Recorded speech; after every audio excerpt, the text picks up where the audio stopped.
Tô aqui na minha cobertura e esse foi o resultado de hoje, R$ 15 mil.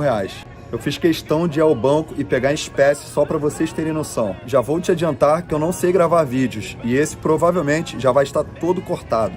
O que mais tem na internet é 7-1 programado para te enganar. Essa é a grande verdade. Gente que não tem resultado nenhum e quer vender milagres na internet. Nunca nem saíram do Brasil e moram debaixo do teto da mamãe. Eu posso ser um desses 7-1? Posso. Talvez eu até seja. Como é que vocês vão saber? Fale o seguinte, galera. Entre no meu Instagram. Europa é minha segunda casa. Vou todo ano para Grécia, Paris, Tailândia, Estados Unidos e sempre muito bem acompanhado. Meus amigos, não tenho carro, não gosto de dirigir, tenho apenas jatos e helicópteros. Meu nome é Diego Aguiar e há anos todos querem saber o que eu faço. Imploram para andar, trabalhar comigo e ter a minha vida. Eu tenho uma boa notícia. Agora você também pode. Sou amigo de famosos no mundo todo. Whindersson, Orochi, Ludmilla, Anitta, Post Malone, Taiga, Dennis DJ. Então vamos lá, vou revelar o meu segredo. Trabalho com o mercado financeiro há mais de 10 anos, já estou aposentado há mais de 5. Faz o seguinte, meu amigo, se você acha que isso tudo é uma grande mentira, sai do meu site agora, faz esse favor pra mim. É o seguinte, eu vi muito safado 7-1 vendendo cursos ridículos na internet e eu nunca vendi nenhum curso de nada. Eu ganho dinheiro do mercado e não vendendo cursos. Estou aqui hoje para mudar tudo isso. Vou te entregar conteúdo de qualidade e não vou estar ganhando nada com isso. Presta muita atenção como tudo isso vai funcionar. Meus traders fazem operações no mercado de opções. Sempre que eles forem fazer uma operação, eles vão mandar para vocês copiarem apenas clicando em um botão. Resumindo, você vai ter o resultado de um profissional mesmo sem entender nada. Eu sou multimilionário e copio todos esses sinais. E como você vai saber se isso funciona, se é verdade ou não? Muito fácil, basta comprar agora, o preço é ridículo. Como eu disse, eu não ganho nada, o dinheiro vai todo para minha equipe. E se você não gostar, não tem problema. Pede o dinheiro de volta que eu devolvo na mesma hora. Já me alonguei muito, então clica no botão agora. Caso ele esteja funcionando, significa que ainda tem vaga. Se não estiver funcionando, me manda uma mensagem no Instagram. Lembrando sempre, a prioridade são minhas amiguinhas. Te vejo no meu curso ou nas melhores festas do mundo. É muito confortável eu contratar agora 3, 4, 5 jogadores, jogar para a torcida e acabar o meu mandato muito feliz, com vários títulos. Eu consegui conquistar um campeonato brasileiro como presidente, um campeonato brasileiro como vice, uma Copa do Brasil como presidente, uma Copa do Brasil como vice, um campeonato paulista e uma Libertadores. Então, seria muito cômodo a minha situação agora.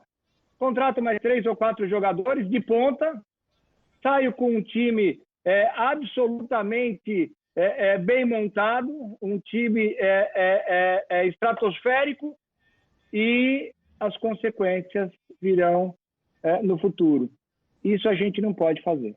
Eu entendo o torcedor, sei que o Palmeiras precisa de ajustes, mas nós vamos fazer com responsabilidade, com ponderação, com equilíbrio, no momento certo.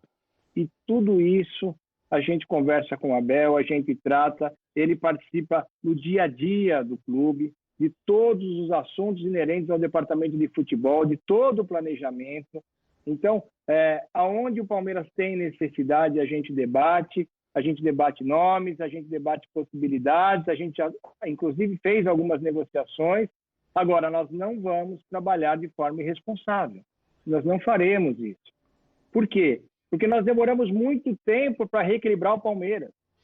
Então, se a gente fizer uma análise comparativa do Palmeiras nos últimos X anos, vocês vão ver que hoje nós temos um equilíbrio financeiro, administrativo, sucesso esportivo. Vai perder algum campeonato? Claro que vai perder. Mas o nosso objetivo é ser protagonista, é disputar, é estar entre os melhores sempre. E isso a gente tem conseguido. Então, eu não vou, obviamente, avaliar o torcedor por uma ou outra atitude. Eu não posso tirar por base. O que eu tenho é que avaliar se a gente está chegando nos nossos objetivos. E a resposta está sendo em títulos. O torcedor xinga, o torcedor elogia, faz parte. Esse é o papel do torcedor. Sempre fará. A gente sabe que o nível de exigência do torcedor palmeirense é acima da média. Mas isso é do palmeirense, somos nós. O mais importante é que nós tenhamos o equilíbrio e clareza de propósito para tomar as decisões. Passinca, com você. Tudo bem, Maurício? Mais uma vez um prazer conversar contigo. Aliás, presidente Gagliotti, né? E todos que estão nos acompanhando aqui, o Fã de Esporte também. Perdão até pela intimidade, né? Que a gente se encontra às vezes tanto.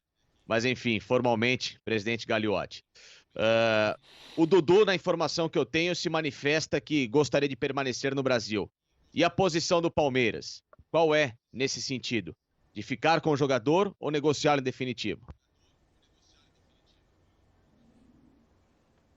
Tudo bem, Francicani? Se eu pudesse escolher, eu queria ficar com o jogador. A gente sabe das qualidades, do potencial do Dudu, da identificação que ele tem com o nosso torcedor, a importância que ele tem para o nosso clube. É um ídolo e a gente gostaria muito de contar com o Dudu. A situação é a seguinte: eu conversei ontem com o Dudu, ele está retornando hoje. Ele ficou alguns dias no Brasil e nós temos um negócio já definido. É um empréstimo de 1 ano e se o clube quiser adquirir 80% dos direitos federativos do Dudu, dos direitos econômicos, o clube tem que pagar 6 milhões de euros e esta sinalização tem que ocorrer até o dia 15 próximo, do mês de maio. Não ocorrendo, o Facincani, se o clube não exercer, o Dudu é jogador do Palmeiras a partir de junho. É simples assim. Não é uma decisão do Palmeiras, não é uma decisão do atleta, é uma decisão do clube.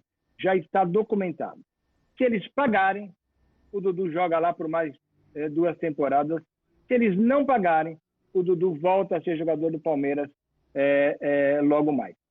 Essa é uma informação importante, porque quando a gente fala de reforços, eu preciso ponderar isso também. É um jogador de peso, é um jogador de nível de seleção brasileira que pode sim retornar ao clube daqui a 1 mês. Eu não posso garantir. Eu acabei de dizer, não depende do Palmeiras, não depende do atleta, mas é um fato. Professor Celso Zelt, vamos lá? Vamos, boa tarde, presidente Gagliotti. Os últimos dias do Palmeiras me lembraram o título de uma peça de Shakespeare, Muito Barulho por Nada. Eu acho que é um time campeão da América, um time campeão da Copa do Brasil. Teve muito barulho e a diretoria, pelo que o senhor está falando e a gente sentiu, está respondendo a isso, blindando o técnico Abel Ferreira. Eu gostaria de saber se nessa conversa com o Abel Ferreira também foi negociada uma contrapartida, no sentido dele segurar um pouco a emoção, segurar um pouco a irritabilidade e, de uma certa forma, também blindar a diretoria no sentido de, por exemplo, não cobrar tanto essa história de reforços, não malhar no ferro frio, que é o calendário, que não tem mais jeito. Eu queria que o senhor desse mais detalhes dessa conversa em relação à contrapartida do Abel Ferreira daqui para frente. Tudo bem, professor? É um prazer falar com você. Eu conversei muito com o Abel durante o voo, também conversamos aqui no hotel. O fato é que o Abel é muito intenso. Ele se cobra muito, ele cobra do elenco, ele quer vencer, ele tem ambições e o momento atual é o seguinte: o Palmeiras ganhou a tríplice coroa. O Palmeiras é o time campeão. E para a gente continuar ganhando, continuar vencendo, obviamente, todos os holofotes surgem para cima do Palmeiras e a gente tem que continuar com performance. É uma pressão natural. Existe uma adaptação, ainda existe uma adaptação do Abel e da comissão técnica ao futebol brasileiro. Quando a gente fala de calendário é uma coisa que está no sistema hoje. O futebol é assim, nós não vamos mudar no próximo ano. Existem contratos. Só que existe um inconformismo natural, é um processo de adaptação. O treinador, sobremaneira o treinador europeu, tem por cultura treinar a equipe. E a gente aqui no Brasil, ainda mais num momento de pandemia, não consegue. Nós não temos tempo para isso. Então a gente joga, descansa um dia, joga novamente, descansa um dia. Na verdade, faz parte de um contexto, professor. A pandemia interfere muito nisso. A performance do Palmeiras no ano passado, também, nós fizemos 5 jogos a mais do que a grande maioria dos clubes. São os jogos do Mundial e são os jogos agora da Supercopa e da Recopa. São viagens, são concentrações, são desgastes, são lesões. Então, assim, é um processo que desgasta. Não é uma situação tão simples. Então, na minha conversa com o Abel, tudo isso a gente tratou. Agora, ele tem absolutamente todas as informações, tem total confiança no Palmeiras, no nosso trabalho, na nossa estrutura. Está muito feliz aqui, me disse ontem, e me disse também em outras oportunidades, que o Palmeiras oferece absolutamente tudo que um profissional precisa para desenvolver um bom trabalho. Então, existe uma identificação do Abel com o trabalho, com a nossa estrutura, com o nosso clube. Obviamente, tem situações aqui no Brasil diferentes do que existem na Europa. Então, ele está entendendo. Agora, esse calor que ele tem, essa garra que ele tem, isso é da natureza dele. Isso faz parte do DNA dele. Então, a gente não pode perder isso. Alguns ajustes, sim, professor, eu admito. Agora, essa natureza do Abel, essa garra, essa vontade de vencer, isso a gente tem que entender, ser da natureza do profissional, da essência. Isso faz com que ele trabalhe cada vez mais. Isso faz com que ele se esforce cada vez mais. E é o que faz a diferença, é o que faz um profissional tão bom quanto o Abel Ferreira. Ivana, com você agora. Olá, presidente Gagliotti. A minha pergunta ainda é um pouco de uma curiosidade dessa conversa. Na pichação, no muro do Palmeiras, foram citados nomes de atletas. Isso foi colocado em pauta nessa conversa com o Abel? Como é que a diretoria enxerga essas críticas a determinados atletas? Qual vai ser o posicionamento? Vocês questionaram o Abel a respeito do rendimento desses atletas, da forma que se ele vai continuar, ele pretende continuar contando com esses atletas? Houve a discussão do planejamento, né? Tanto de reforços, mas houve também a discussão desse planejamento de manutenção do elenco ou a possível troca daqueles jogadores que não vêm correspondendo ou vêm sofrendo muitas críticas da torcida? Falamos disso também, Ivana. É um prazer falar com você.